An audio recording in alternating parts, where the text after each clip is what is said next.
स्वाध्याय क्या करूं, पढ़ाई करा करूं, वेट मत किया करूं। नहीं, हम लोगों ने वो पूरी पढ़ी अभी, युगल जी की अपनी बारह। भगवत जी घूम चुका।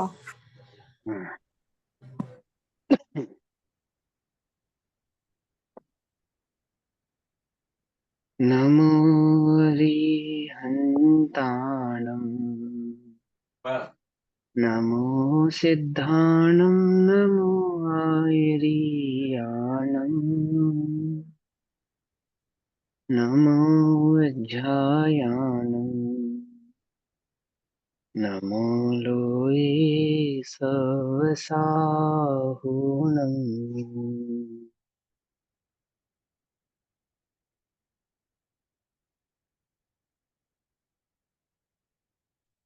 मोक्षमार्गस्य नेतारम्, भेत्तारं कर्मभूव्रताम्, ज्ञातारां विश्वतत्त्वानां, वन्दे सद्गुणलब्धये।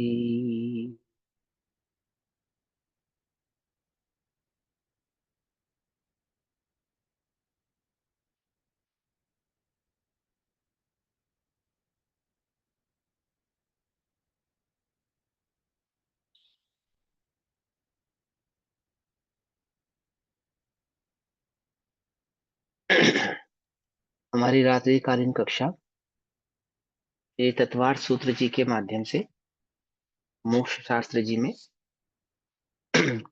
साता विधि कर्मों के आश्रवों की कारण की चर्चा चल रही है। अष्ट कर्मों की चर्चा। इसी जीव को आठ कर्मों का आश्रव अथवा बंध किस प्रकार उन किन कारणों से होता है, उसमें साता वेदनी कर्म के आश्रव की चर्चा चल रही है। साता वेदनी कर्म की चर्चा में अभी तक जो हमने पढ़ा उससे आगे की चर्चा करते हैं। तो संयम असंयम के बाद पढ़ना शुरू करेंगे। इसमें एक चीज मुझे समझानी है। यहाँ जैसे हम आपको समझाने की अपेक्षा उससे फ्लो फ्लो में थोड़ी चीजें मिक्स हो जाती हैं, है ना। सराग संयम में, व्रति अनुकंपा आदि में आपस में इंटरलिंक करते हैं तो उसमें थोड़ी चीजें मिक्स हो जाती हैं। आगम के परिप्रेक्ष्य में इस बात को अच्छे से सभी समझ लें, है ना, कि जब आपको एग्जाम देना है या उसको डिस्क्रिप्शन वाया एग्जाम की तरह करना है, तो वहां पे ये बात आपको ध्यान रखनी चाहिए कि जब सराग संयम की बात आए तो वह मुनि धर्म की बात है। एक, जब संयम असंयम की बात आए तो अणुव्रतों की बात है। संयम असंयम, मुनिराजु के जीवन में असंयम नहीं होता, इसलिए वो संयम ही होता है। पर वहां पे राग किस लिए कहा? क्योंकि अभी वहां पे संजरण कषाय विद्यमान है, पूर्ण वितरागी वो नहीं हुए हैं। पूर्ण वितरागी तो अरिहंत भगवान ही होते हैं ना, तो इसलिए उनके संयम को वहां पे सराग संयम कहते हैं। ठीक। और गृहस्थ का जो संयम होता है यानी कि अणुव्रत, वो संयमा संयम ऐसा कहलाता है। और व्रती अनुकंपा में संयमियों के प्रति जो अनुकंपा का परिणाम है, आदर का, सत्कार का, विनय का जो परिणाम है वह है। एक, और जीवानुकंपा या भूतानुकंपा में सभी जीवों के प्रति जो आदर सम्मान का परिणाम है वह। उसका आध्यात्मिक पक्ष यह है जो हम चर्चा में कर रहे हैं, जिसका भाव पक्ष है कि हमें अपनी आत्मा की मुख्यता से उस भाव को भली प्रकार से समझना चाहिए।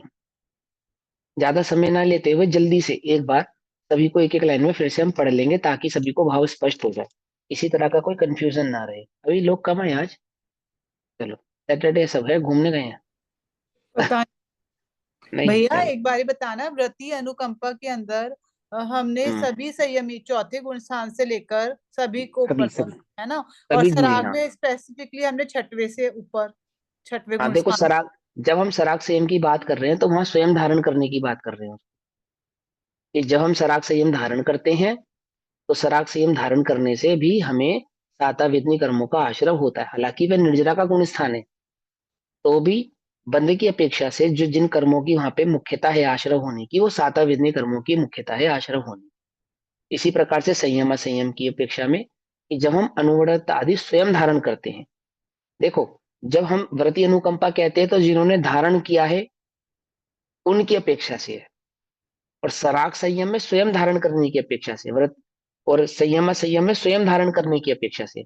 अभी मैंने कहा एक बार लाइन से फटाफट से जल्दी से पढ़ेंगे, एक लाइन में। सबसे पहले भूत अनुकंपा पढ़े, किसे कहते हैं भूत अनुकंपा? मैं पढ़ू भैया? हाँ आप पढ़िए, कोई बात नहीं, आप पढ़िए। प्राणियों के प्रति और व्रतधारियों के प्रति अनुकंपा, दया, दान, हाँ सराग, संयम आदि के योग, क्षमा और सोच, हाँ। अरहंत हम्म। मुक्ति इत्यादि सातवेदनीय कर्म के आश्रव के कारण है। अब हाँ भूत, ये तो आपने पढ़ रखा है, चारों भूत अनुकंपा। चारों गतियों के प्राणी, हम्म। इतना ही है। बस इतना ही लिखा है।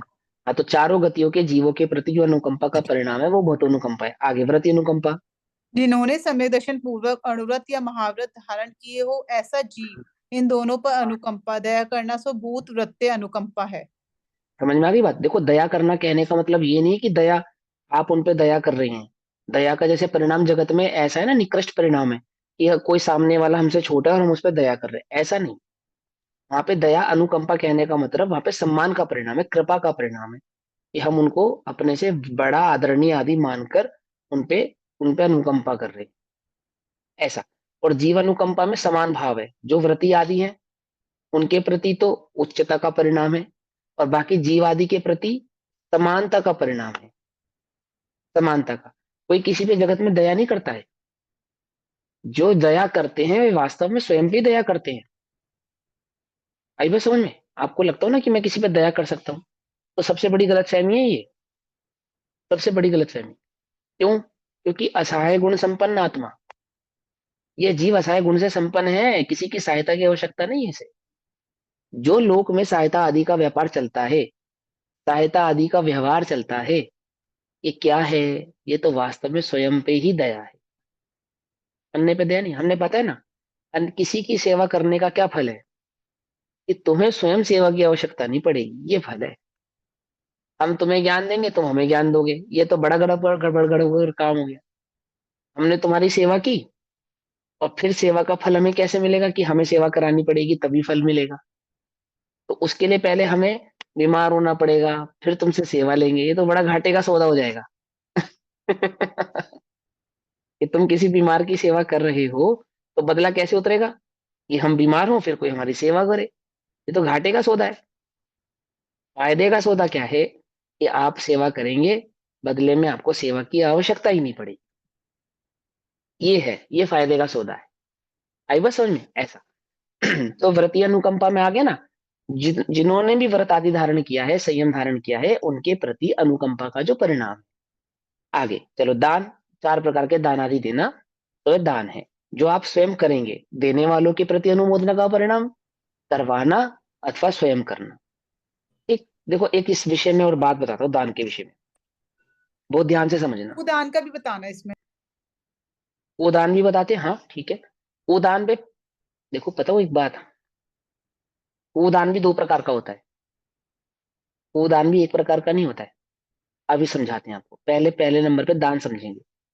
चार प्रकार के दानों की चर्चा हम अच्छे से कर चुके हैं। धन आदि जो आप दान में देते हैं वो आपको पहले से ही मालूम है, आपको समझाने की आवश्यकता नहीं है। सेठ आदमी बैठे हैं सब, बनिया। और दूसरी बात समझो, कि बिना रुपया दिए, बिना सेवा किए क्या दान हो सकता है? कि हाँ अनुमोदना से करते हैं, वो तो होता ही है। अनुमोदना से भी दान होता है ना, देने वाले की अनुमोदना करने से भी दान होता है ना। इसके अलावा भी, जब आप किसी भी धार्मिक सामग्री का दुरुपयोग होने से रोकते हैं, तो आपको दान का ही लाभ होता है। मंदिर में एक्स्ट्रा बिजली जल रही है, आप बिजली, एक्स्ट्रा बिजली जलने से रोकते हैं, बचाते हैं। आप मंदिर में गए दर्शन करने, आपने देखा खाली है मंदिर, और पंखा चल रहा है।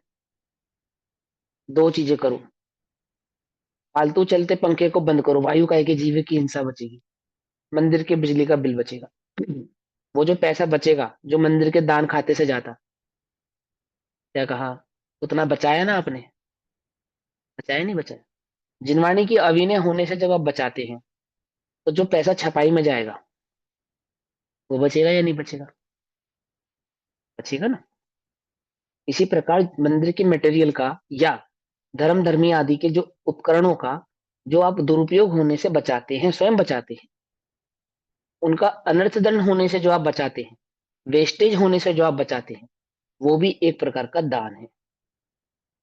वो भी एक प्रकार, लेकिन इस दान को करने के लिए महारत चाहिए। कैसी महारत चाहिए? मंद कषाय की महारत चाहिए। क्या हम रोज पंखा बंद कर करके मर जाते हैं और तुम पंखा चला चला के छोड़ जाते हो, लाइट जला जला के छोड़ जाते हो? अक्ल नहीं है तुम्हें? ऐसे नहीं करना। ऐसा नहीं करना। थोड़ा पैसा बचाने के चक्कर में एक श्रावक को मंदिर से मत तोड़ देना। थोड़ा पैसा बचाने के चक्कर में किसी को मंदिर से दूर मत कर देना। कषाय की मंदता भी रखे, है ना, और ये विकल्प भी रखे कि कोई दुरुपयोग ना होने पाए। ऐसा, ऐसी भावनाओं से भी दान का पुण्य कमाया जाता है। सिर्फ देकर ही दान कमाया जावे, ऐसा नहीं है। ठीक है ना, ऐसा समझना चाहिए। उदान के संदर्भ में समझेंगे आप। उदान दो प्रकार का होता है। जब जो सामग्री अधर्मी को दी जाए, अधर्मी को दी जाए मतलब जो जैन धर्म नहीं, देवशास्त्र गुरु का श्रद्धानी नहीं, बस मंद कषाई है, अथवा किसी कारण से दुखी है, किसी कारण से वह बहुत ज्यादा पीड़ित है, चाहे वह हमारा सामाजिक व्यक्ति है, चाहे हमारा वह देश का व्यक्ति है। इस प्रकार देश आदि की, समाज आदि की और परिवार आदि में, चाहे वे देवशास्त्र गुरु के अनुयायी नहीं है, ऐसे जीवों की जो हम सेवा शुश्रूषा आदि करने में जो दया भक्ति करते हैं, वो सब कुदान का ही एक प्रकार का भेद है। जैसे मैं एग्जाम्पल के तौर पे बताऊं, मैं व्यापारी आदमी हूँ, मैं समाज में मार्केट में मेरी दुकान है। अब मेरे पास 10 लोग मार्केट के आए कि भैया हम माता का जागरण कर रहे हैं, और वो सब व्यापारी हैं, सबके साथ में डेली उठता बैठता हूँ, क्या करूं उनको, दूं या नहीं दूं? बोलो, देना पड़ेगा। वह कुदान की श्रेणी में जाएगा। समझ में है वो दान? पर कौन सा दान है? कुदान। इसका कारण है, किस प्रकार के आश्रव का कारण है? उपभोग भूमियों में जाने का आश्रव का कारण। उपभोग भूमि, देवादि गतियों में भी जाए तो निकृष्ट देवादि गतियों का उसको वहां पे पुण्य आश्रव होता है। कोटि गति का आश्रव होता है, लेकिन पुण्य के साथ। समझ में बात, मेरी बात समझ आती ना? लेकिन वो कुदान की श्रेणी में जाएगा, और वो आपकी मजबूरी आप दोगे। भले आपके अंदर में चित्त नहीं है, भावना नहीं है, पर आपको देना पड़ेगा, क्योंकि वो लोक व्यवहार ऐसा ही है। कल अगर मुझे कोई अपने मंदिर में अपने गुरु को वहां से निकालना है, समाज में किसी प्रकार का जुलूस निकालना है, तो वो वहां पे क्या नहीं करेंगे, आपत्ति नहीं जताएंगे। अगर मैं उनसे लड़ाई मोल लूंगा और मुझे अपने मंदिर का, अपने श्री जी का जुलूस निकालना है, अथवा अपने गुरुओं को उस बाजार से, मार्केट से निकाल कर ले जाना है, तो वो आपत्ति नहीं जताएंगे, अन्यथा वो आपत्ति जताएंगे, वो विरोध करेंगे। वो ऐसा कह सकते हैं कि तुम्हारे गुरु नगन होते हैं और हमारी बहन बेटियों के आगे से गुजरते हैं, इनको यहाँ से नहीं जाने देना। लेकिन वो शांति, सौहार्द और सामंजस्य बिठाए रखने के लिए मुझे इस प्रकार का दान देना पड़ेगा। पकड़ में ही बात, नहीं पकड़ में? वो अगर कल वो मंदिर बनाते भी हैं, अन्यथा और भी कोई कार्य करते हैं, और उसकी धनराशि मेरे पास लेने आते हैं, चूंकि मैं समाज में अध्यक्ष के रूप में हूँ अथवा मार्केट में मंत्री के रूप में बैठा हूँ, तो मुझे उनके साथ उनके उस कार्य में सहयोग भी देना पड़ेगा, वहां उनके उस कार्य में जाके विजिट भी करना पड़ेगा। पकड़ में ही बात, नहीं पकड़ में? राजा जो होता है, उसकी प्रजा में सभी जैन थोड़ी होते हैं, जैन भी होते हैं। और वो अजान जैसे जैन आदि आकर राजा से अपने धर्म, धर्मी और धर्मायतनों की बढ़ोतरी के लिए धन आदि की मांग करते हैं, ऐसे जैनेतर समाज भी आके मांग करता है। जैसे वो जैन आदि के समाज में जाकर, उन प्रोग्रामों में जाकर विजिट करता है, ऐसे अजैन आदि के प्रोग्रामों में जाकर भी विजिट करता है। तो वहां क्या होगा उसको, ये दोनों ही प्रकार के आश्रम उसको होंगे। इसे अतिचार कहते हैं, अतिचार रूपी दोष कहलाता है ये। श्रावक के व्रतों का ये अतिचार होता है, और इन अतिचारों में उसको उसी प्रकार का आश्रय भी होता है।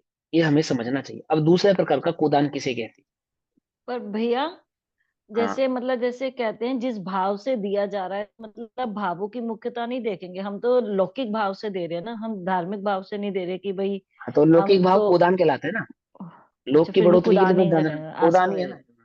तो दान तो एकमात्र देवशास्त्र गुरु के लिए दिया गया ही दान सुदान है, बस। समझे ना? उसके अलावा तो सब सब लौकिक दान ही है, और क्या है? लौकिक दान है ना। लोक से, भय से, लाज से, लज्जा से, समाज की रीति कुरीति के कारण दिया गया जितना भी कार्य है, वो सब वही है। उसमें क्या बात है तो है ही, है ना। और और दूसरा कुदान क्या कहलाता है? एक निकृष्ट कुदान होता है। शराबी को शराब के लिए पैसे देना, ये जानते हुए भी कि भिखारी है, ये इससे कुछ गलत कार्य कर सकता है, फिर भी उसे देना कि भाई हमने तो दे दिया, और हमें क्या पता उसको क्या करना। है तो दान, है तो दान, लेकिन क्या है वो? दूसरी जाति का खोटा कुदान। खोटा कुदान भी खोटी गतियों में जाने का ही कारण बनता है, लेकिन खोटी गतियों में जाकर भी कैसा पुण्य वो रूप, जैसे त्रियंश हो जावे पर अमीर घर का त्रियंश हो जावे, ऐसा, समझे? अथवा किसी अमीर घर के नौकर हो जावे, ऐसा। पकड़ में आई बात, नहीं पकड़ में आई? तो इस प्रकार की गतियों में जाने का वह कारण बनता है। क्या है वह? खोटा कुदान होता है कि किसी के भोग आदि की सामग्री को उसके भोग आदि की प्रवृत्ति के लिए उपलब्ध कराना, वह भी दान की श्रेणी में ही आता है, लेकिन वो खोटा कुदान कहलाता और है, भैया, ऐसा। जो जैसे जो हम ये भिखारियों को दान देते हैं, जैसे रेड लाइट वगैरह पे जो हम पैसे देते हैं कुदान है, भैया, सब तो ये कुदान भी है। कुदान की श्रेणी में, क्योंकि हमें नहीं पता बिल्कुल वो उस पैसे से क्या करेंगे क्या नहीं करेंगे। कुदान है, बिल्कुल कुदान है। वो भी कुदान है। उसको लोक में करुणा के और अपेक्षा से किया गया जो दान है वो सारा कुदान की श्रेणी में जाता और भैया वो है, जो ठीक है ना? किन्नर विन्नर आ जाते हैं लेने के लिए वो। सब कुदान है, कुदान है, सब कुदान है। समझ में आई बात? ये सब कुदान लेकिन है। ये लौकिक दृष्टि से करने पड़ते हैं, तो मतलब उसको, मतलब उसका हमको आश्रव कम लगता है या ज्यादा लगता है, मतलब क्योंकि कई बार जब आप जहाँ रह रहे हो तो आपको करना पड़ता है। मिथ्यात्व की दशा में आश्रव ही आश्रव है, ज्यादा कम तो का भेद ही नहीं है। जब तक जीव मिथ्या दृष्टि है तब तक आश्रव ही आश्रव है। कम ज्यादा की अपेक्षाएं हम कह दें, पर कम ज्यादा का कुछ भेद नहीं। बोलो, एक बूंद जहर लोगे या 10 बूंद जहर लोगे? बोलो कितना दें? कि भैया एक बूंद दे दो। भैया, अरे फिर से ये सुनो, जो एक बूंद खोटा दान जहर दिया, देने। जो खोटा हाँ दान दिया ये हमने हाँ गरीबों को हाँ या इनको, तो इनसे हाँ भी कुभोग भूमियों का कारण है, या ये जो आपने हाँ, बताया कुभोग भूमि। वाला जो तिर्यंच गति में वो और। जो जो दूसरे नंबर का खोटा दान है, जो हाँ, पहले नंबर का जो कुदेव आदि को दिया गया वो कुदान है, हो गए। वो कुभोग भूमि आदि में जाने का कारण बनता है। और ये वाला और खोटा जो दान। भोग आदि के हैं ये तिर्यंच आदि गतियों में जाएगा, परंतु पुण्य आदि के भाव को वहां पे प्रकट भाव पावे। जैसे शेर बन जाए, पर बलिष्ठ शेर बन जाए, ऐसा। कुत्ता बन गया गली का, देखा गली में 10 कुत्ते होते हैं, एक बलिष्ठ कुत्ता होता है, 9 कुत्ते डरते हैं उससे। क्यों है ऐसा? पुण्य का उदय है उसका ही, कि 9 डरते हैं उससे, मालूम? वो अपने हिस्से की भी रोटी खाता है, दूसरे के हिस्से भी खा लेता है, और वो कुछ नहीं कह पाता, अन्य कुछ नहीं कह पाता। तुम्हें लगता है वो पुण्य का उदय है उसके, इसलिए ऐसा कर पा रहा है वो? ये सर, पुण्य कहाँ से बांधा उसने? जैसे यूएस के डॉग्स कार में रहते हैं, घर में रहते हैं, उनको बहुत केयर मिलती है। अरे यूएस के इंडिया में भी रहते हैं, यूएस से ज्यादा केयर होती है इंडिया में, ऐसी बात नहीं है भैया। हाँ, इंडिया के भी, I mean pet dogs. US की क्या बात है, इंडिया में भी बहुत सेवा होती है, चिंता मत करो। पर सुनो यूएस में हर डॉग आगे। के साथ ऐसा होता है ना जनरली, इसीलिए। हाँ, नहीं नहीं ठीक है, हाँ, ये, स्ट्रीट डॉग्स नहीं होते ना। हाँ। चलो, सराग संयम, सराग संयम समझ में आ गया? अच्छा। दान पढ़ू भैया। संयम संयम, दान पढ़ना है? हाँ दान पढ़ो, तो पढ़ो पढ़ो। दुखित भूखे आदि जीवों के उपकार के लिए धन, औषधि, आहार आदि देना तथा व्रति सम्यक दृष्टि से उपात्र जीवों को भक्ति पूर्वक दान देना सो दान है। ना सराग दोनों से। काउंट हो गए ना इसके अंदर? हम्म। दोनों प्रकार के दान काउंट हो गए ना? एक सुदान है, एक कुदान है। वह दान है। कुदान भी 2 प्रकार का है। जो धर्म आदि के भाव में खर्च हुआ वो उदय। पहले नंबर का कुदान है ना? हम्म। और जो भोग आदि की सामग्री में खर्च हुआ वो दूसरे नंबर का खोटा कुदान, ऐसा। हम्म। फिर आगे भैया आ जाओ। एक बात, एक प्रश्न और। हाँ हाँ, जैसे ये दो पूछो। मंदिर में, जैसे जो मंदिर में बोलियां ली जाती हैं और हाँ, कहते हैं कि भाई आपने दान किया, तो मतलब ये दान किस श्रेणी में आता है? क्योंकि ये तो हम बोली लेते हैं जैसे किसी कार्य को करने के लिए, तो मतलब ये दान किस देव श्रेणी में आता है? देव शास्त्र गुरु के संबंध में किसी भी प्रकार से किया गया दान वो सुदान ही कहलाता है, ठीक है ना? जैसे आपने जिन रथ की मंदिर से बोली ली या जो भी है, सुदान, वो सब ये सुदान में सब ही आएगा। सुदान है, ये सब सुदान में जाएगा, ये सब सुदान की श्रेणियों में जाएगा। ये जो सुदान होता है ये भी 3 प्रकार का होता है, उत्तम, मध्यम, जघन्य, ठीक है ना? सर्वोत्तम दान क्या होता है? सर्वोत्तम दान तो मैंने बताया ना, आत्मा को आत्मा के सुख आदि भाव का दान करना ही सुख दान तो सर्वोत्तम दान है। तो ये स्वाध्याय कर रहे हो, किसके लिए कर रहे हो? मेरे लिए कर रहे हो क्या? क्या लाभ है मुझे? हाँ भैया मेरे बड़े फॉलोवर्स बनेंगे और लोग मुझे जानेंगे। मूर्ख हूं मैं अगर मैं ऐसा विचार करूं तो। समझे नहीं समझे? मैं ना, आप ये हम पढ़ रहे हैं, हम अपने लिए कर रहे हैं। ये स्वाध्याय हम अपनी आत्मा के लिए कर रहे हैं, अपने आत्म कल्याण के लिए कर रहे हैं। यदि हम इसका चिंतन करेंगे, इसका मनन करेंगे, इसका मंथन करेंगे, मैं इसका चिंतन करूंगा, मनन करूंगा, मंथन करूंगा अपने आत्म कल्याण के लिए, तो कारगर है। आप लोगों को पढ़ के बताया गया, सुनाया गया, बुद्धि क्षम आपके ऊपर खर्च किया गया, ये सब मेरे किसी काम का नहीं है। किसी काम का नहीं है, किसी भी काम। यदि इसके बदले मुझे थोड़ा बहुत यश भी प्राप्त हो गया ना लोक में, तो भी वह मेरे सम्यक दर्शन का कारण नहीं बनेगा। समझे? तो वो ये मेरे मोक्ष ज्ञान से दान हुआ बने ना। का कारण नहीं। ये तो बस उपचार की बात है। ये तो उपचार की बात है। ये ज्ञान दान हुआ, उपचार से कहा जाता है वास्तव। ये तो ठीक है, लोकाचार है, निमित्त नैमित्तिक संबंध में ज्ञान दान है। भैया आपने बड़ा उपकार किया। अरे हम केवली साक्षात समोशरण में तुम अनंत बार लौटाए, हम कौन उपकार करने वाले तुम? हम कौन है? इससे थोड़ा बहुत यश मिले भी, यदि मिले भी, तो कोई उससे कोई बड़ा लाभ नहीं है वो। बहुत घाटे का सौदा है। सच्चा लाभ तो यह स्वाध्याय का। बोलो फल क्या होना चाहिए? बोलो, विचार तो करो। सम्यक दर्शन। हाँ, हुआ या सम्यक नहीं हुआ? दर्शन, बोलो, हमारी आत्मा की शुद्धि। हुआ या नहीं हुआ? हो गया निष्फल। दुकान खोली तुमने, बहुत बढ़िया, करोड़ों रुपया खर्च किया, सुबह से शाम तक ड्यूटी दी, साल भर तक बैंक का कर्जा भी लिया, सब कुछ किया, प्राप्ति कुछ नहीं हुई। बोलो कितना फलीभूत हुआ? सब निष्फल हो गया ना? हो गया नहीं हो गया? सारा स्वाध्याय निष्फल। सम्यक दर्शन प्रकट किया नहीं किया? बोलो, निष्फल है। अभव्य को भी 4 लब्धियां हो जाती है। अभव्य को भी जाती है। अनंत बार गिरे हुए खोकर आ गए हम। 9 अंग 14 पूर्व के पाठ, 9 अंग 11 पूर्व के पाठी। 11 अंक। 11 अंग 9 पूर्व के पाठी। 14। 14 पूर्व नहीं, 9 पूर्व। नहीं, 9। 9 पूर्ण। है ना? 11 अंग 9 पूर्व के पाठी कितनी बार हो गए? कितनी बार हो गए? सुमेरु पर्वत पर पिच्छी कमंडल। अनंत बार हो गए ना। 11 अंग 9 पूर्व के पाठी अनंत बार हो गए हम। चलो फिर क्या निकला उसका रिजल्ट? भैया, हाँ। अभी जो ये वाली बात हुई कि सुमेरु पर्वत वाली, और फिर एक बात ये भी आती है ना कि हम इतनी बार मुनि बन चुके हैं कि माता के आंसू वो सागर बन जाए और पिच्छे का। तो मतलब ये सिर्फ हमें समझाने के लिए है, सच में ऐसा ही है? सच्चाई है ये। तो ये हमें इतना समझाने रो के लिए सकते नहीं हैं कि सागर ही बन जाए? है। अनंत जीवों के आंसू जोड़े हैं उसके अंदर। और अच्छा। हाँ, हो सकते हैं, अनादि की सीमा बहुत बड़ी है भैया। पंच परावर्तन। एक जीव के इतने आंसू हो सकते हैं पंचपरावर्तन में।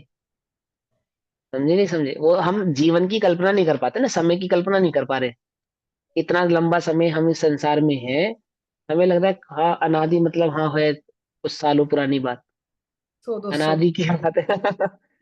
अनादि की बातें कर रहे हैं। पांच परावर्तन थोड़े से पढ़ के ये भाव वसन तो हो गया कि कितना है, पर मेरे को लग रहा था कि इतना कैसे हो एक जीव सकता के है। इतने आंसू हो सकते हैं, कोई बड़ी बात नहीं। हम्म। कोई बड़ी बात नहीं है ना।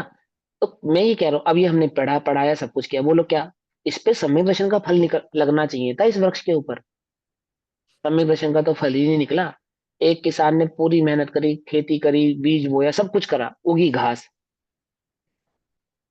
बोलो, उगी सिर्फ घास। बोलो उसकी मेहनत क्या रंग लाई? निष्फल।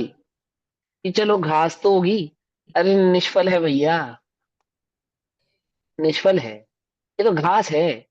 थोड़ी यश हो जावे, थोड़ा शिवशम ज्ञान बढ़ जावे, थोड़ी कीर्ति हो जावे, अथवा थोड़ा लौकिक, लोग भैया जी कहने लगे, क्या है ये? घास है ये। कुछ दम नहीं है इसके अंदर। कुछ दम नहीं है। मूल दम है। यहाँ झांको अपने अंदर में। मैंने अगर अपने जीवन के, ये जीवन का जो 1 घंटा तुमने स्वाध्याय में दिया है ना, ये वास्तविक कमाई है तुम्हारी। बाकी तो सब बेकार है, सब निष्फल है। सब कुछ एकदम जीरो है, समझ लो इस बात को। और ये जो मेहनत करोगे, ये भी कब सार्थक होगी? सम्यक दर्शन प्रकट होगा तब सार्थक होगी। आत्मा की लगन लगे, ध्रुव की रुचि जगे, मैं आत्मा हूं, मैं आत्मा हूं, ये धुन आत्मा अंदर में जगे, अलख जगे, तो बात है। तो कुछ फल मिला। पढ़ गए और शैवशम ज्ञान बढ़ा लिया और ये इसमें क्या दम है? इसमें कोई दम नहीं है। जैसे तुमने पिक्चर देखी ऐसे तुमने ये पढ़ लिया। उल्टा नहीं पकड़ना, विपरीत भाव ग्रहण नहीं करना, विपरीत भाव नहीं करना। गुरुदेव कहते 7-8 घंटा स्वाध्याय करे तो इसे कुछ आत्मा की बात समझ में आवे। यार व्यापार धंधा को 8-8, 10-10, 12-12 घंटे देता है, 24 घंटे देता है। रात को 2 बजे भी व्यापारी का फोन आएगा, क्या बात नहीं करेगा? बोलो, नहीं करेगा ना? ये करेगा। करता रात है। को 3 बजे, जब नींद ना आवे 3 बजे तुम्हें, रात को क्या करते हो? नींद की गोली खाने से अच्छा भैया ध्यान करो, मैं देह से भिन्न हूं आत्मा, ये विचार करो, चिंतन करो, कषायों से छूटने का उपाय करो। मैं तो कहता हूँ नींद ना आना अभिशाप नहीं, वरदान है, वरदान। आते ही मेरे पास कई सारे वो लोग कहते हैं भैया हमें रात में नींद नहीं आती। मैंने कहा बड़े भाग्यशाली हो भाई तुम, कि तुम्हें रात में नींद नहीं आती। हमारे यहाँ तो मुनिराज है जिन्हें नींद नहीं आती है। तुम्हें जो नींद नहीं आती, ये जो तुम्हें रोग दिखता है, हमें तो ये तुम्हारा वरदान दिखता है। समझे? चिंतक बनो, विचारक बनो, अपने आत्मा के कल्याण का बीड़ा उठा लो। मुझे करना है अपना अपना, जगत का नहीं, जगत का नहीं। कसम खा लो। क्या कसम खा लो? मुझे मेरे बच्चे का भी कल्याण नहीं करना, पहले अपना करना है। कसम खा लो, अपने आप हो जाएगा, उसका अच्छी चिंता नहीं करो। क्या कहा? 3 पांडवों ने क्या कसम खाई? अपना कल्याण करना है। हो गया ना? और 2 ने क्या कसम खाई? अपना भी करना। भैया, भैया को तकलीफ नहीं हो, भैया के चक्कर में खुद रह गए ना, यही रह गए, नहीं रह गए? वो भैया मुनिराज, भैया नहीं देख रहे थे उनको, मुनिराज देख रहे थे, तब भी रह गए। और तुम तो अपने बच्चे को, मुनिराज तो आत्मा भी नहीं देखते। क्या क्या देखते हो? मेरा बेटा, मेरा बेटा, मेरा बेटा। तो क्या है, इसका कल्याण हो जाए भैया, हम चाहते कुछ समय तुझे हो गया, तेरा तेरा काम हो गया। कसम खा लो, मुझे मेरा काम करना, इस भव में करके ही जाना है, बस। आई बात समझ में? आ- करे बिना चले मत जाना। समझ में आई? जब चले गए तो पिटाई होगी, मैं नहीं, ये कर्म पीटेंगे भैया, कहीं कहीं ना ले जाके तुम्हें खूब पीटेंगे। समझो ध्यान से। हाँ, अभी क्या बोले, दान हो गया, भै- दान के आगे पढ़ेंगे। भैया आप लोग तो शराब। रात और दिन स्वाध्याय कर रहे हैं, पढ़ा रहे हैं और पढ़ रहे हैं, तो आप लोगों को सम्यक दर्शन नहीं प्राप्त हुआ? किन लोगों को? आप लोगों को, आप हाँ, जो हाँ, आप लोग हम हमें पढ़ा रहे हैं, आप लोगों ऐसे को तो सुनो, मुझे सम्यक दर्शन प्रकट होगा, उससे तुम्हें क्या लाभ होगा? नहीं, मैं जैसे जानना हमको चाहती हूँ समझ बस। में आएगा लाभ मुझे तो कुछ हमको नहीं तो होगा, होगा। पर हाँ, बस क्या? क्या जवाब दूं मैं आपसे? नहीं तो एक्चुअली सर किसने ये आप आपसे लोग कहा? क्वेश्चन सारा मुझे भी सारा दिन आया। हाँ, एक एक करके क्या? आप लोग सारा सारा दिन सिर्फ स्वाध्याय में, चिंतन में, पठन पाठन ये में। ये इतना, ये ना लोक लोक में, वर्तमान समय में ये बड़ा विवादित प्रश्न है। इसका उत्तर देने वाला व्यक्ति ना विवाद में फंस जाएगा। देखो, यदि तो मैं कह दूं कि मुझे समय दशा में प्रकट नहीं हुआ, मैं मिथ्या दृष्टि हूं, तब तो किसी को कोई आपत्ति नहीं। लेकिन अगर मैं भूल से ही कह दूं कि मुझे समय दर्शन हुआ है भैया, मैं समय दृष्टि हूँ, फिर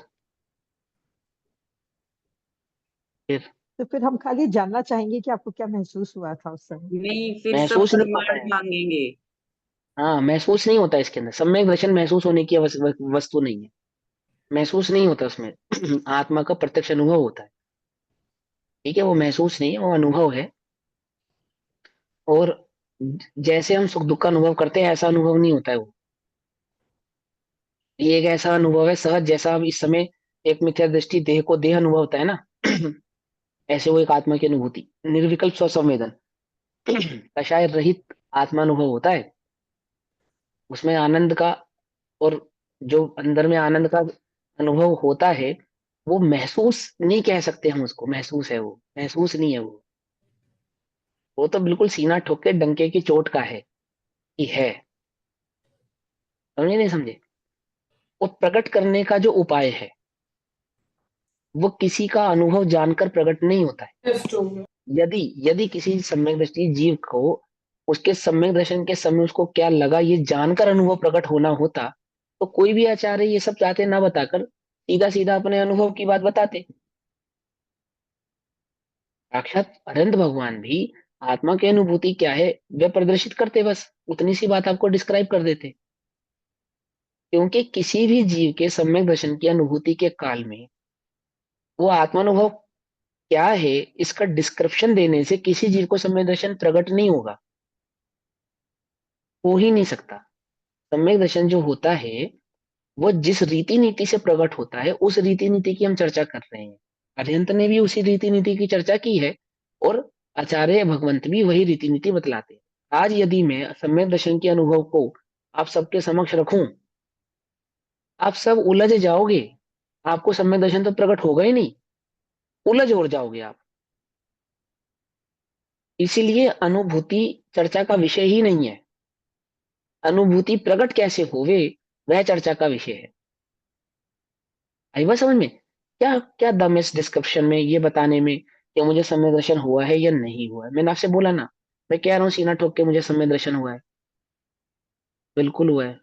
अब बोलो, अब सब सारा फोकस क्या हुआ, कैसे हुआ, ये क्या हुआ अनुभव, इस मैं बताता हूँ चलो ऐसे ऐसे हुआ, ऐसे ये है, ऐसा है, फिर उससे क्या होगा, हो जाएगा तुम्हें तत्व हमें निर्णय भी से होगा। कॉन्फिडेंस आएगा कि हम और ज्यादा टाइम दें स्वाध्याय को और कॉन्फिडेंट तुम आत्मा हो या नहीं, इस बात का कॉन्फिडेंट है तुमको? हाँ हाँ है। बस सम्यक दृष्टि हो तुम, बस हो गया नहीं, कॉन्फिडेंट। इस बात का कॉन्फिडेंट कि मैं आत्मा हूं यही सम्यक दर्शन है, ये समझो आप। उसका वो मैं क्या कह रहा हूं, जगत में कॉन्फिडेंस जैसी कोई चीज नहीं होती, ये सब झूठ है, बिल्कुल सरासर झूठ है, ये तो कहने की बात है। आपको अपना विश्वास लाना है, अन्य का विश्वास करने से क्या होगा? देखो एक बात बताओ, वो आग में चलते हैं ना, लोग आग में चलते हैं, हम्म, आग में चलते हैं, दूसरे नंबर पे जो चलता है वो यही विकल्प करता है ये चलेगा तो मैं भी चल जाऊंगा। लेकिन मुझे ये बताओ जो पहले नंबर पे चला था उसने उसने किसको सहारा बनाया था? अपनी आत्मा, बोलो। उसने मैंने अपनी उसका जो आत्मा कॉन्फिडेंट था, सेल्फ था ना वो कॉन्फिडेंस तो अपनी। उसने तो किसी का नहीं लिया ना। और इस बात, और जो नहीं चल पा रहे हैं वो 10 को देखते चलते हुए, या फिर बाकी वो चल जाते, वो तब भी नहीं चल पाते। कॉन्फिडेंट किसी के भरोसे से नहीं आता, ये सब कहने की बात है, ये अंदर की वस्तु है, अंदर से आता है, अंतरंग से आता है। जिसने अंदर नहीं झांका, अंदर नहीं देखा, उसका कौन, अगर कोई दूसरे को देखकर तुम्हें कॉन्फिडेंट आ भी रहा है तो ये बात बिल्कुल पक्की है किसी दूसरे को देखकर तुम डिमोटिवेट हो जाओगे 100%। क्योंकि तुम्हारा कॉन्फिडेंट भी किसी दूसरे को देखकर आया था और तुम्हारा कॉन्फिडेंट लूज भी किसी दूसरे को देख के अवश्य हो जाएगा। कौन सा कॉन्फिडेंट कभी लूज नहीं होने वाला? जो सेल्फ से आता है, अंदर से आता है, अपने से आता है, उसको ना कोई गिरा सकता है और ना उसको कोई बना सकता है, अपने अंदर की बात है। समझ में ये बात या नहीं समझ में? ऐसा चलो। हाँ, दान, दान के आगे चलो, पढ़ो। सराग संयम। हाँ, सराग संयम। सम्यक दर्शन पूर्वक चारित्र के धारक मुनि के जो महाव्रत रूप शुभ भाव है, संयम के साथ वह राग होने से सराग संयम कहा जाता है। वस्तुतः हम्म, राग कुछ संयम नहीं, जितना वीतराग भाव है वह संयम है। हाँ, इसके अंदर ये समझा है कि सराग संयम मतलब कि स्वयं मुनि धर्म का अनुपालन करने से भी आपको पुण्य का आश्रय होता है। तो वो निर्जरा का गुण स्थान, तो वहां पे आश्रम क्यों होता है कि जितनी जितनी कषाय वहां पे विद्यमान रही है उतनी उतनी कषाय से जो होने वाला आश्रव है वह मात्र साता वेदनीय का ही आश्रव है। इसलिए यहाँ पर साता वेदनीय के आश्रव के कारणों में सराग संयम को भी काउंट करते हैं। इसी तरह की से संयम संयम में भी ये अवस्था है, वहां पे जितनी जितनी कषाय का अभाव हुआ है उतनी उतनी निर्जरा है, और जितनी जितनी कषाय विद्यमान है चाहे वो एक कषाय चौकड़ी का अभाव हुआ है अथवा दो कषाय चौकड़ी का अभाव हुआ है, तो पंचम गुण स्थान और चौथे गुण स्थान में जितनी कषाय का अभाव हो चुका वह सब निर्जरा के कारण है। जो कषाय विद्यमान है वे मुख्यतः, इस शब्द को ध्यान रखना, मुख्यतः सातावेदनी कर्म के आश्रवों के कारण होते हैं, बनती है, इसलिए उसे सातावेदनी कर्म के आश्रवों के कारणों में काउंट करते हैं। और व्यवहार संयम की अपेक्षा से, यानी किसी को सम्यक दर्शन प्रकट नहीं हुआ है तब तब भी यदि कोई निरतिचार, अनुव्रत अथवा महाव्रत आदि का पालन करता है तो ऐसे जीव को सातावेदनी कर्मों का आश्रव होता है। ठीक। सराग संयम और संयम असंयम। सराग संयम यानी मुनि धर्म, संयम असंयम यानी कि अणुव्रत। आगे पढ़ेंगे, आगे बताइए। संयम असंयम सम्यक दृष्टि शावक के व्रत।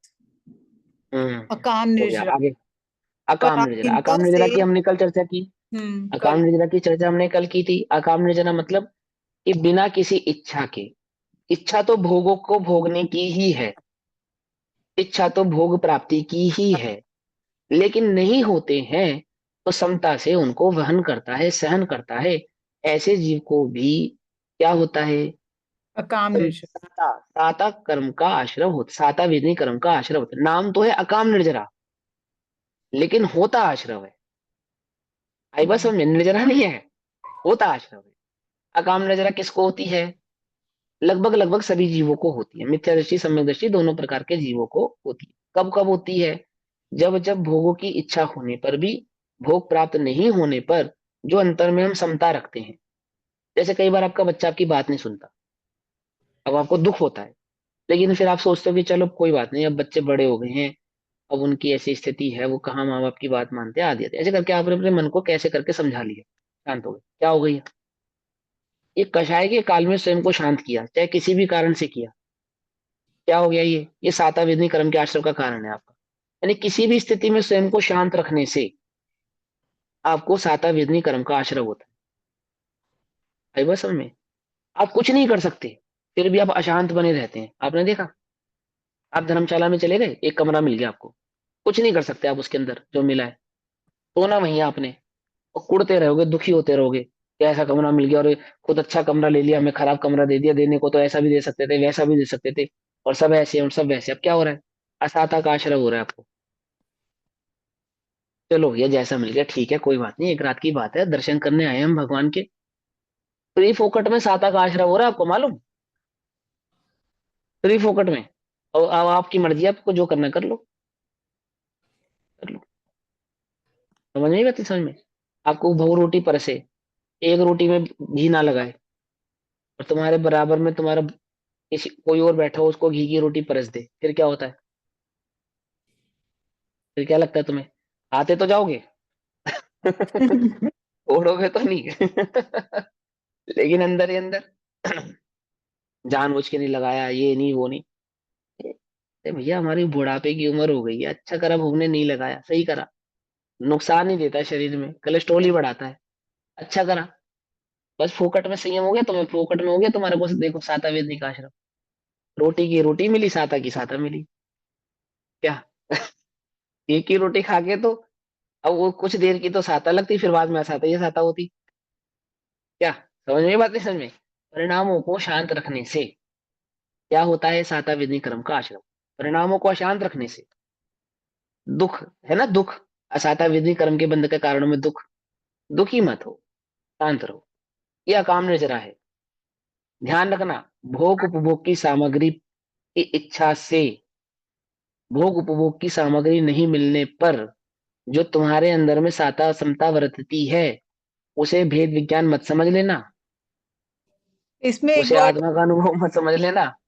ध्यान से समझना। पराधीनता से। हाँ, और अपने को धर्मात्मा भी मत समझ लेना, लेकिन हाँ, वो मंद कषाय है, और वो तुम्हारे साता वेदनी कर्म का आश्रय है। इतनी बात सही है, हम्म।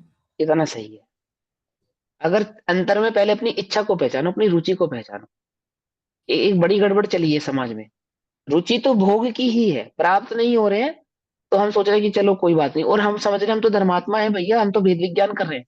अरे, रुचि तो तुझे भोग की पड़ी है, और तू कह रहा है कि मुझे भेद विज्ञान हो रहा है। काय का भेद विज्ञान? ये तो फिसल पड़ेगी हर हर गंगे है। क्या समझे? फिसल पड़ेगी हर हर गंगे, सुना है? एक पंडित जी दिसंबर की सर्दी में गंगा किनारे गए नहाने के लिए, ठंडा पानी बिल्कुल, और सुबह का समय, वो दूर से ही गंगा को नमस्कार करके जा रहे थे, जय गंगा मैया की। ऐसा करके बस पलटे ही थे कि पाँव फिसल गया। पाँव फिसल के कहाँ गए, सीधा पानी में, ठंडे ठंडे पानी में। तो गए तो हर हर गंगे, हर हर गंगे। अब गिर तो गए ही, अब क्या है, फिर तो हर हर गंगे है ही। जैसे कहते फिसल पड़ेगी हर हर गंगे। तो अपनी इच्छा से थोड़ी गए, लेकिन अब ठीक है, अब गिर गए तो गंगे की मैया की जय हो। वो काम हमारे साथ हो रहा है। इच्छा तो पूरी पड़ी है भोगों की, अंदर में तीव्र, और प्राप्त हो नहीं रहे। तो क्या करे, अब चलो भैया अपने कर्म का उदय, मैं तो आत्मा हूँ, मैं तो ज्ञानानंद स्वभाव। ये सब नहीं, ये सब किसको धोखा दे रहे हो? ये सब धोखा धोखे वाला काम नहीं करो भैया, है। मैं आत्मा हूँ, भोग प्राप्त भी होते हो तो उनकी रुचि छोड़े, प्राप्त भी होते हो तो उनकी रुचि छोड़े। ऐसा प्राप्त नहीं होते हैं ये हम तो भैया ठीक है, ऐसा ऐसा नहीं। ये सब नकली नकली काम नहीं चाहिए, असली काम चाहिए मोक्ष मार्ग के अंदर। तो वो अकाम निर्जरा है भैया ना। आगे मुझे अकाम। पूछना हाँ है। भैया हाँ, आपने पूछो कहा ना पूछो कि पूछो। सबके अंदर में तो यही है कि मुझे भोग भोगना है, और बाहर से सबके ऐसे अंदर करते में, हैं। सबके अंदर में नहीं, जिसके अंदर में है उसकी बात करो। हाँ बोलो, आगे बोलो। हाँ, मगर वो जिनको ऐसा होता है, मैं तो इसलिए पूछ रही हूँ कि मैं वैसी हूं कि नहीं, वो जानने के लिए आपसे पूछ रही हूँ कि हाँ जी। वो कैसा होता है। How do I know that मेरे को भोग भोगना है मगर मैं ये कर रही हूँ? वो मेरे को अपनी इच्छा कैसे रुचि समझेगा? पहचानो, अपनी रुचि पहचानो ना, कि रुचि किसकी है, आत्मा की रुचि है, भोगों की रुचि है, रस किस में ज्यादा आता है। ये तो अपने को मालूम है, अपने को रस ज्यादा किस में आता है। ये कोई कौन बताएगा, ये हमें नहीं मालूम, हमें रस किसका ज्यादा है। हमें आत्मा रस का रस ज्यादा ज्यादा आता है। है तो उसका मतलब कि मुझे टीवी देखने को अच्छा लगता है या खाना खाने को हाँ अच्छा लगता है, ऐसे? और हाँ, या ऐसा आनंद, खरीदी करने को आनंद।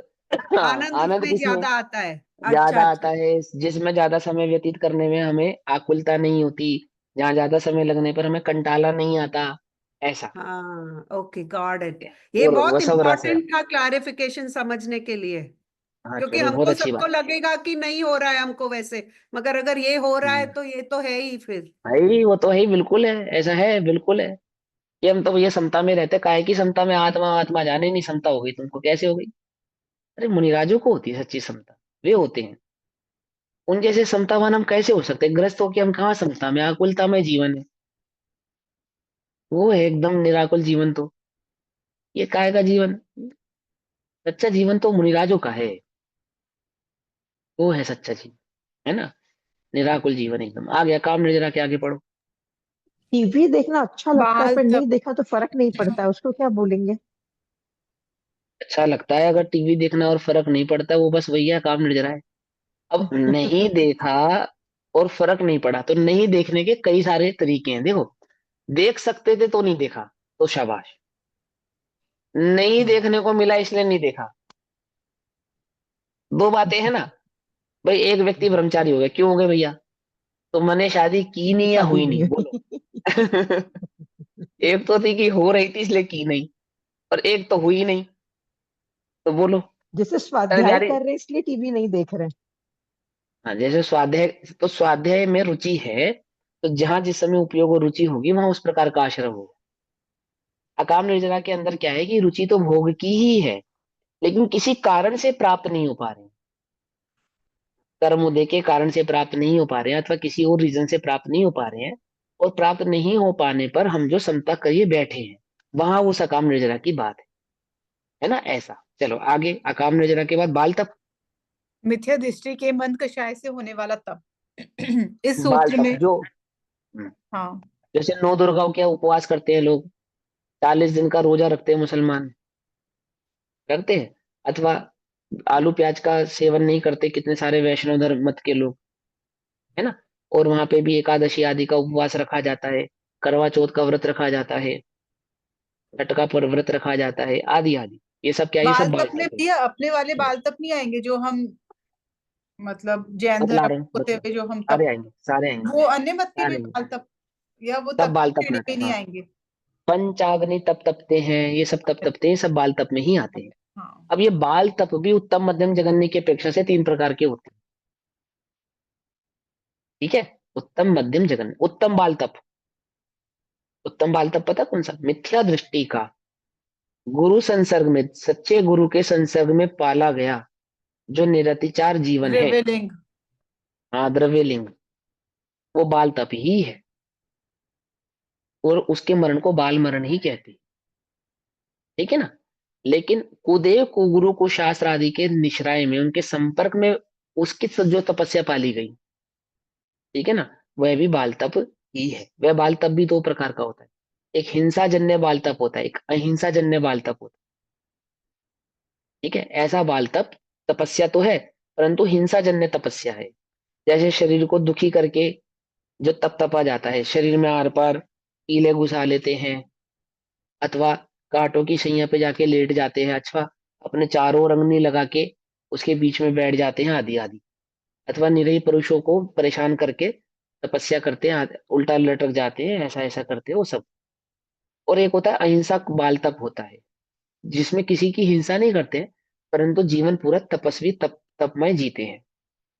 ऐसे भी साधु होते हैं जगत में, ठीक है ना, जो देवशास्त्र गुरु के तो अनुयायी नहीं होते, परंतु जो उनका तप होता है, एक समय भोजन करना है, या बहुत नॉमिनल वस्त्र, एक एक या दो जोड़ी वस्त्रों में अपना जीवन गुजार देना, मात्र फलाहारी, और कंदराओं में और गुफाओं में रहते हैं, और मात्र फल का सेवन करते हैं, वो भी 15 दिन में, 10 दिन में एक बार, श्वास आदि की अनुप्रेक्षा आदि के माध्यम से ऐसी साधना साध लेते हैं, जिसमें भूख खेचरी आदि विद्याएं होती हैं। वो खेचरी आदि विद्याओं की साधना करने से ठंड सर्दी गर्मी आदि का एहसास होना उनको बंद हो जाता है, तो बहुत अधिक वस्त्र आदि को सेवन नहीं करते, और श्वास आदि अनुप्रेक्षाओं की विद्याओं से भूख आदि का बंधन कर लेते हैं, जिसमें शरीर में स्वस्थता बनी रहती है और भूख आदि कम लगती है। और मात्र फलाहार आदि का सेवन करके ही कंदराओं में गुफाओं में समाज से कट के जंगलों में अपना जीवन व्यतीत कर देते हैं। वह सारा भी बाल तप की श्रेणी में आता है। दो प्रकार का बाल तप है, जिसमें हिंसा की मुख्यता होती है, और जिसमें हिंसा की मुख्यता कम रहती है, कम हिंसा की मुख्यता होती है। तो वह दोनों ही प्रकार के तप भी बाल तप की श्रेणी में आते हैं।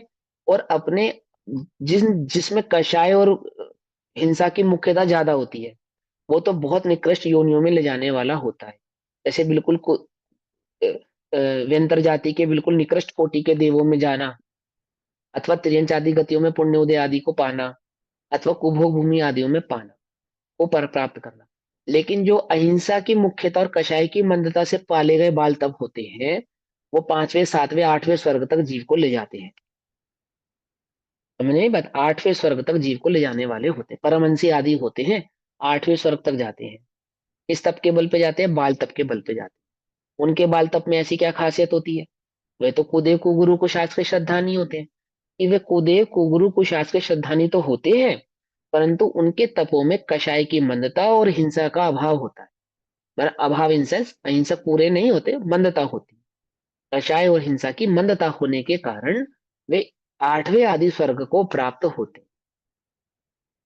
आगे बात समझ में आती है। ऐसे ये सब प्रकार के जो तप तपे जाते हैं, ये सब क्या कहलाते हैं, ये सब बाल तप कहलाते हैं। आगे बाल तप के बाद ये सब पुण्य आश्रम का कारण है। योग। आगे योग योग। शुभ परिणाम सहित निर्दोष क्रिया विशेष को योग कहते हैं।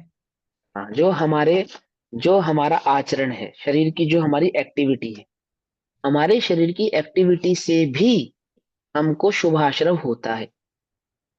किसी को देखकर आड़ा तिरछा मुंह बनाने से अशुभ कर्मों का बंद होता है। चेहरे पे सदैव प्रसन्नता रखने से शुभाश्रव होता है। ये योग कहलाता है।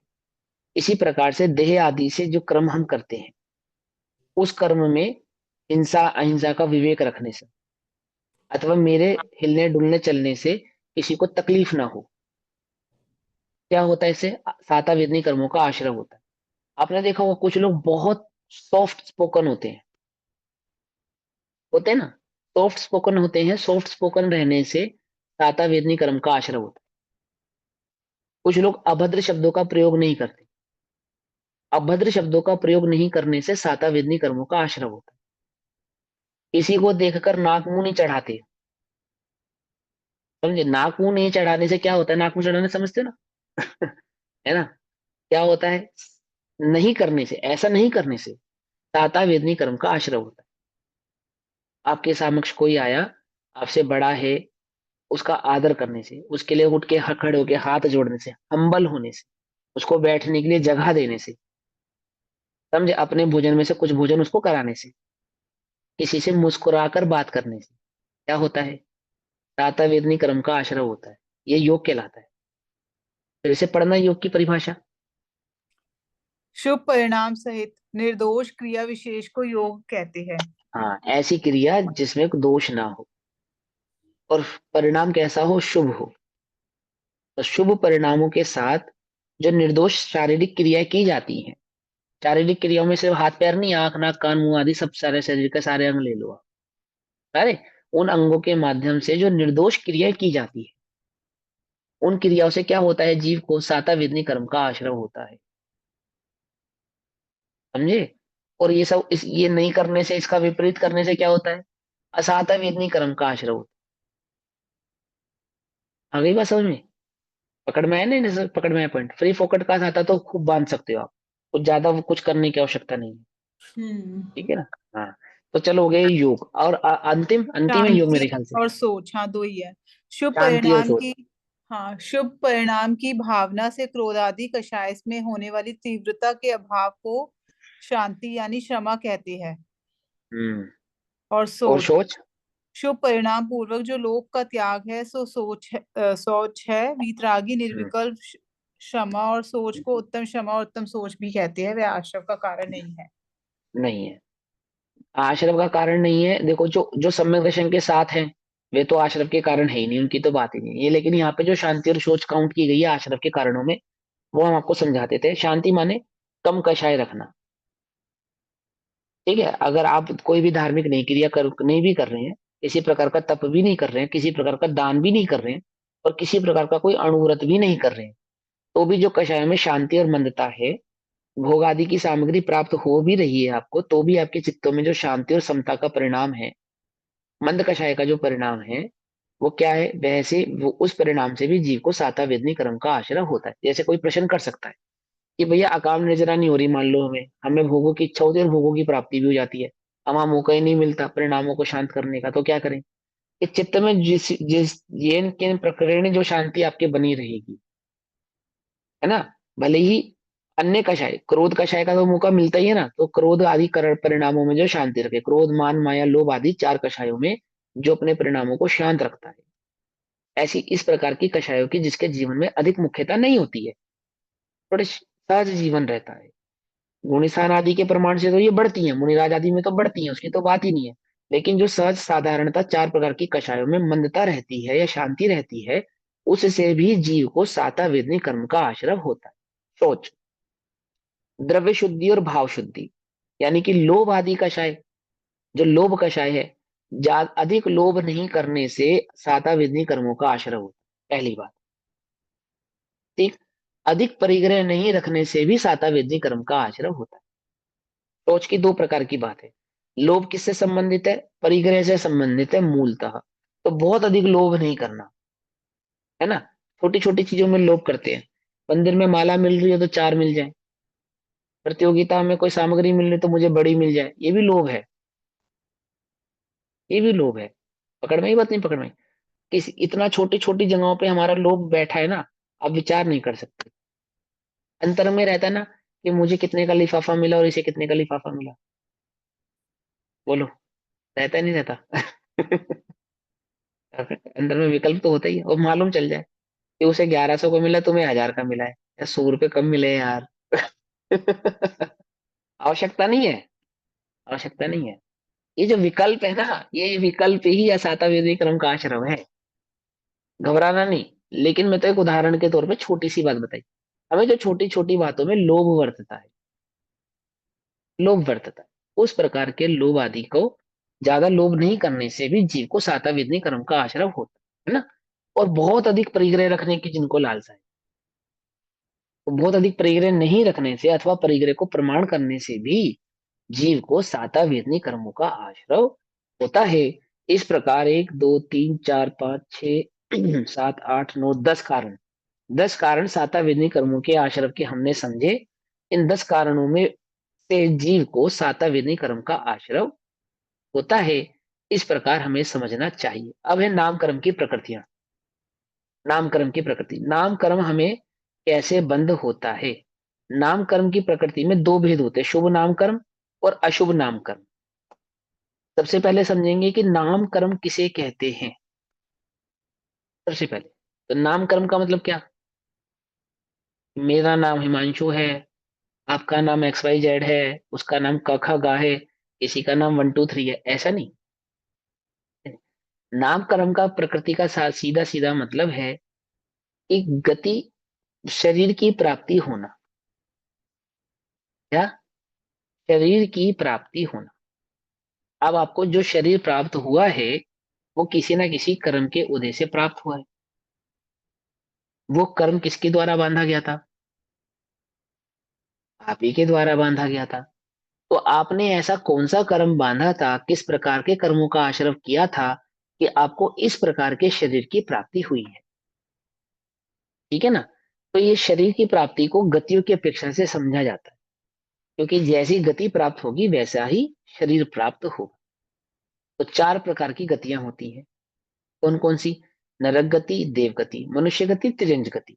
तो नरक गति में नरक गति के अनुसार शरीर की प्राप्ति होती है, देव गति में देव गति अनुसार शरीर की प्राप्ति होती है, मनुष्य गति में मनुष्य गति अनुसार देव की शरीर की प्राप्ति होती है, और तिरंज गति में तिरंज गति अनुसार शरीर की प्राप्ति होती है। उस गति में जो शरीर हमको प्राप्त हुआ है, वो शरीर हम की जो हमारी रचना हुई वो हमारे नाम कर्म के आश्रव से हुई। अब किस प्रकार के नाम कर्मों के आश्रव होने से इस प्रकार के शरीर आदि की प्राप्ति होती है, वो चर्चा हम यहाँ पर करेंगे। वैसे तो समय हो गया, लेकिन एक बार परिभाषा पढ़ लेते हैं। पढ़िए दीदी, नामकर्म की प्रकृति। भैया इसमें पहले ना अशुभ नामकरण का पढ़ना पड़ेगा। हाँ, तो अशुभ नामकर्म पहले पढ़ो, क्योंकि उसमें उसमें क्या बात है। लिखा हुआ है, शुभ नाम में लिखा हुआ है उससे अर्थात अशुभ नामकरण के आश्रव के जो कारण कहे उनसे विपरीत भाव शुभ नामकरण के आश्रव हाँ, के कारण है। अशुभ नामकर्म, इसमें नामकर्म मैंने समझा दिया ना, नामकर्म की प्रकृति 2 प्रकार की होती है, शुभ और अशुभ। अशुभ। जैसे वेद नियम में 7 और असत है ना, इसे ऐसे इसमें शुभ और अशुभ है। देखो ये बात आप बड़े ध्यान से समझो, अघाती प्रकृतियों में तो शुभ अशुभ का भेद है, लेकिन घाती प्रकृतियों में शुभ अशुभ का भेद नहीं है। घाती होगी तो अशुभ ही होगी, घाती का नहीं होना ही शुभ है। क्या कहा? बात समझे? देखो, जहर कौन सी क्वालिटी का लेना सही रहेगा? कौन सी ठीक बात। क्वालिटी का जहर लेना सही रहेगा? घाती होना ही शुभ है, हाँ हाँ, घाती कर्म का भाव होना ही शुभ, अशुभ है। घाती कर्म का अब नहीं होना ही शुभ है। हाँ, अभाव, हाँ अभाव, अभाव अभाव होना ही शुभ है, उसका नहीं होना ही शुभ है। समझ रहे हो बात? है ना? कोई कहे कि बोलो जैन साहब, कौन सी क्वालिटी का जहर देते तुम्हें? बड़ी एकदम टॉप क्वालिटी का दे? कि नहीं भैया, तुम एक काम करो, हल्की क्वालिटी का दे दो। नहीं, जहर तो जहर है भैया। उसको हल्की क्वालिटी का ग्रहण करे चाहे टॉप क्वालिटी का ग्रहण करे, वो तो घात ही करेगा। जहर का तो अभाव ही होना चाहिए, ऐसा है ना? तो ये जो घाती प्रकृतियां हैं, इनका तो विद्यमान रहना ही अशुभ है। इनमें तो शुभ नाम का कोई है ही नहीं। इनमें शुभ क्या है? इनका नहीं होना ही शुभ है। समझ में आई बात? नहीं समझ में आई? इनका नहीं होना ही शुभ है। पकड़ में आती नहीं? पकड़ में आती। कुछ लोग होते हैं ना जिनको हम अशुभ मानते हैं, भैया तेरा नहीं होना ही ठीक है। ऐसे घाती कैसी है? घाती तो है, इसका नहीं होना ही ठीक है। और अघाती कैसी है? इनसे हमारा कोई वास्ता नहीं है वास्तव में, इनसे हमारा वास्तव में कोई वास्ता नहीं है। लेकिन हमने जो वास्ता जोड़ा है, संबंध हमने जो इनसे जोड़ा हुआ है, वह संबंध में 2 प्रकार के भेद हैं, शुभ और अशुभ। ये ध्यान से समझना, ये शुभ अशुभ हर प्रकार की अघाती प्रकृतियों में मिलेंगे आपको। वेदनीय में शुभ अशुभ समझा हमने, अब नाम में भी शुभ अशुभ है। तो नाम में भी शुभ अशुभ में तो वैसे तो बेसिकली सारे कारण वेदनीय में समाहित हो जाते हैं,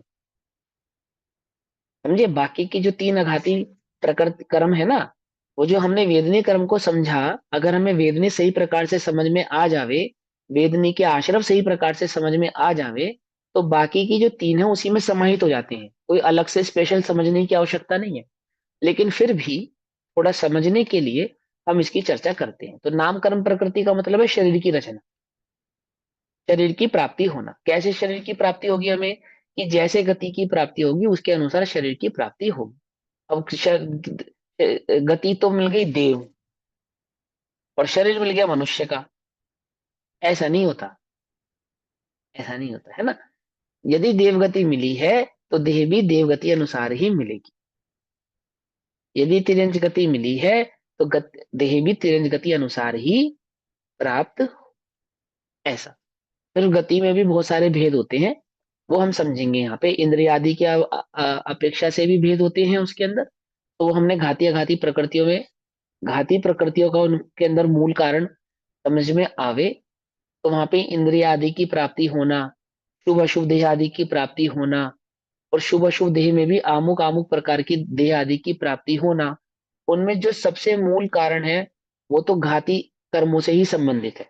जैसे एग्जाम्पल के तौर पे बताता हूँ, 5 अनुत्तर विमानों में कौन जाते हैं? एक भव अवतारी। माने उसके लिए सम्यक दृष्टि होना जरूरी है, अर्थात जिन्होंने घाती प्रकृतियों का अभाव किया वे ही जाते हैं, ऐसा है ना। अर्थात जिन्होंने सम्यक दर्शन आदि प्रकट किया है, ऐसे जीव ही जाते हैं 5 अनुत्तर विमानों में। 9वें ग्रीवेक से ऊपर जितने भी देवगति है, जो देवगति के पर्याय है, वहां पे कौन जीव जाएंगे? सम्यक दृष्टि ही जाएंगे, मिथ्या दृष्टि नहीं जाएंगे, है ना। तो उसका सीधा सीधा संबंध किससे हो गया? घाती प्रकृति से हो गया।